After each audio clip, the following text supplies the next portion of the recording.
ഒരു കിഴവി അവരുടെ വീട് പുനർനിർമ്മാണം ചെയ്യാനായി ഒരു ദിവസം ഉമറിൻ വീട്ടിൽ വന്നവർ ചൊല്ലുകയായി,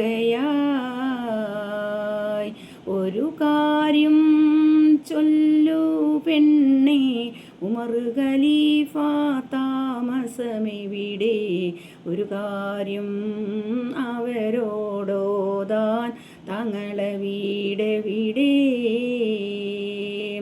ഉണ്ടു സഖി ഒരു കുലമുന്തിരി വാങ്ങിടുവാനായി 4 കയ്യിൽ, ഉണ്ടു പ്രിയേ കൽവിലൊരാശ മുന്തിരി തിന്നിടുവാൻ. ഇഷ്ടമായ ലൈക്ക് ചെയ്യുക, കമൻറ്റ് ചെയ്യുക, സബ്സ്ക്രൈബ് ചെയ്യുക.